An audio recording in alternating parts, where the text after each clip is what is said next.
Em nome do Pai, e do Filho e do Espírito Santo. Amém. Meus queridos irmãos e irmãs, hoje celebramos a memória do padroeiro dos párocos, São João Maria Vianney. Por que São João Maria Vianney foi escolhido para ser padroeiro dos párocos? Parece um homem tão fora da nossa época, tão fora dos esforços pastorais que se fazem hoje em dia, mas é que ele realmente percebeu o que é ser ministro, ou seja, ser instrumento de Deus, ser instrumento de uma ação que não é propriamente sua.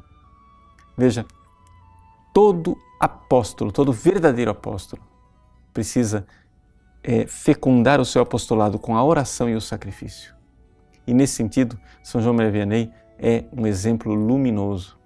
Ele foi nomeado para uma pequena paróquia de 250 a 300 habitantes, mas a paróquia de Ars é especialmente difícil porque os seus habitantes não queriam saber de religião, só queriam saber de bailes, de trabalhar no domingo e de ofender a Deus. Pois bem, São João Maria Vianney adota um método pastoral infalível. O que ele faz? Acorda às 2 da manhã, se prepara para a missa. Depois de celebrar a missa, ele fica em ação de graças e rezando pelos seus paroquianos até meio-dia. Depois de 10 horas de oração, este homem penitente, que comia muito pouco, que dormia no chão, com tantos sacrifícios, ia para o apostolado. Eis aí as armas de São João Maria Vianney, a oração e o sacrifício, a penitência. É importante nós enxergarmos então o que é um pároco que tem a plena consciência de que a sua obra de evangelização, o seu apostolado não é seu, mas é o próprio Deus quem faz através desse seu sacerdócio. Porque é nisso que consiste o sacerdócio cristão. O sacerdócio cristão consiste num auto-oferecimento, em que a pessoa se configura a Cristo, unido a Cristo, a paixão de Cristo. É ali que a igreja verdadeiramente vai para a frente. É aí que a igreja prospera, é aí que o nosso evangelho, o evangelho que ao qual nós servimos, vai frutificar nos corações.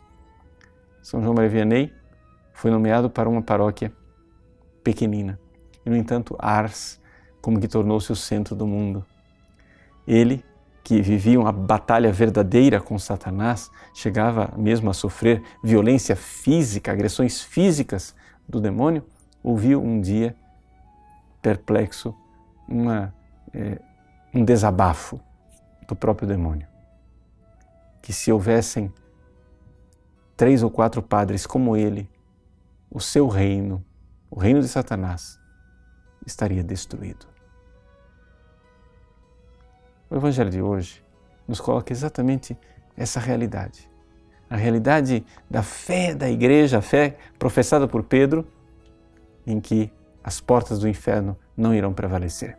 Mas para que isso aconteça, é necessário que Pedro se converta e compreenda que Jesus precisa ir para Jerusalém, morrer, para ressuscitar e nos redimir e salvar.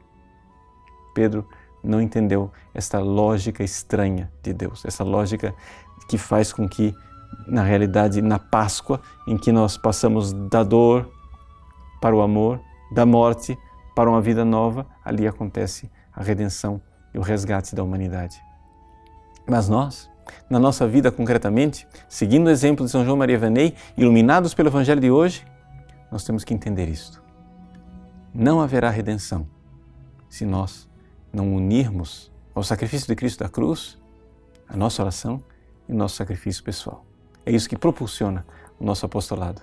Que São João Maria Vianney seja para nós um exemplo luminoso e a chave de leitura deste Evangelho de hoje, para que as portas do inferno não prevaleçam sobre a igreja e na nossa vida. Deus abençoe você. Em nome do Pai, e do Filho e do Espírito Santo. Amém.